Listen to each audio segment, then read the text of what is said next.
So I thought it's been a wee while since I've done a video, so I thought I would make a wee post. I'm sitting waiting on my boyfriend walking around the park with one of our dogs. So I can't go out with him because the pain in my legs is unbearable right now.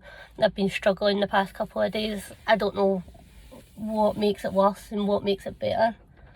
I know that light doesn't make things better in this car though. So it's becoming a bit of a problem. I'm absolutely dreading Christmas shopping. That's one thing that's really getting to me. I don't know how I'm going to do it. I'm looking into possibly adding a wheelchair into my car for days out because it's just becoming a struggle. I'm looking all around me because I'm sitting in the middle of the car park at the high school and I don't want people sitting thinking I'm talking to myself. Hopefully they just think I'm on FaceTime to someone. But it's really annoying to have to admit defeat when I've been so independent for so many years, but now it's affecting everything. It's shopping is becoming a problem because it's too painful. So let's say like when I go shopping to Braehead, for example, big shopping centre, I park at one end if I need a shop on that end, and then I'll get back in my car and I'll drive it all the way to the other end because there's no way I could walk from one end to the other. And I feel like nobody is taking this on board, no matter what doctors I go and see. I went to orthopaedics actually a couple months ago. No, must have been about a month ago, and I was really angry because when I went into the appointment, he said to me,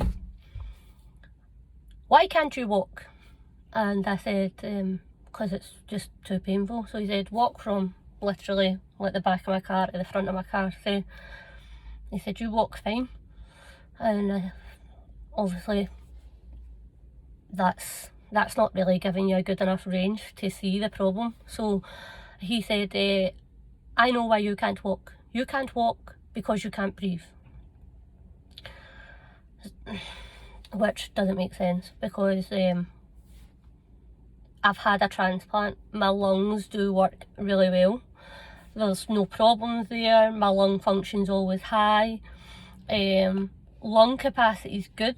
It's everything else all round about it that's pretty down, such as the functioning bones and legs, kidneys, liver, all that is a problem, but my lungs and my heart aren't. So trying to explain that to someone, and then he said, "You have heart disease." And I don't have heart disease. And I said, "No, I don't." And he said, "Well, why did you have heart transplant then?" And I said, "I actually had a heart and lung transplant, but my heart was in good condition, so my heart went to someone else. It's called abdominal transplant."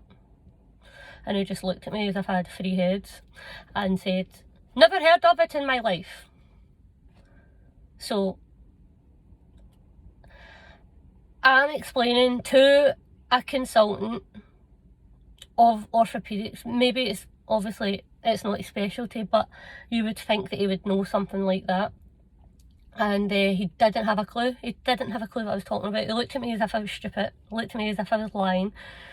He said, "Well, you must have had heart disease if you had heart transplant." And he still wasn't taking it on board. So he just said, "I think the problem is your back. We'll send you for an MRI." I don't think the problem is my back, but whatever. I'll go for the MRI. I'll prove my point again. Because how else am I meant to get anybody to listen to me?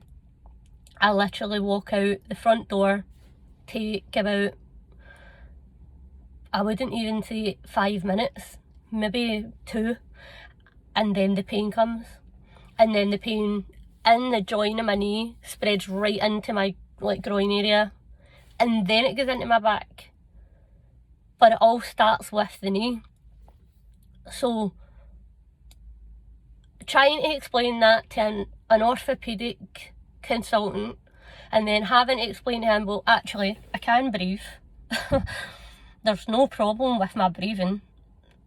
Then you're hitting your head off a brick wall constantly. Like, who's listening to me? So, if I can't get someone like that to listen to me, and I've asked for second opinions, and I don't know what to do anymore, it's becoming a problem, because I feel like, what is the point? What is the point in me going to these appointments when I'm having to explain to these people about my condition, about my transplant, about the pain I'm in? It's not even exaggerated. Like, I push myself, I really do. I try so hard, but there's just times when I just can't do it. The more I push myself, the more tired I make myself. So, for example, the other day I went to the park with my boyfriend and one of the dogs, I think, just one, and I couldn't do it. I was in that much pain, but, well, I say I couldn't do it, I'd done it, but I was walking about like a pirate, dragging one of my legs with me because the pain that I was in. And I'm only 29, I shouldn't be, and I should be able to get up and about, and obviously it's must just be another part of my CF that I'm going to have to give into, and I really don't. I mean, the night before my transplant, the night I got the phone call, I was getting ready for school, having all my school stuff packed for the morning and going for my bath for school, and I went to school every single day. I still went down to school with my oxygen tank in tow. So for him to say the pain is in your leg and it's because you can't breathe, well, I couldn't breathe at that point in time, but I still managed to walk to school every day. So I think I'm becoming really bitter in my old age. But it's really frustrating when you can't get someone to listen to you. On the plus side, I did get the go-ahead for my sinus surgery, so I'm just waiting for a letter to come through the door to say that I can go for that. But if I've not been posting as much just now because I've got a lot going on in my personal life, but I thought it was due. I was actually meant to be at my CF clinic last week for an annual review, in other words, an MOT, but I had to cancel it because my bathroom ended up flooding my ceiling and things like that. So I'm waiting for another appointment. I actually was going to record everything of the annual review and show people what happens and things, but ended up I couldn't go, so I've had to rearrange it, so I'm waiting for a new appointment coming in. But when it does, I will go through step by step on what happens on that day. But they do want me to do a walking test, which I don't know how I'm going to do that. I don't know. Because the walking test is to measure how well you breathe and how your heart rate is during it. But how am I going to get good results if it's too sore? So we'll see what happens.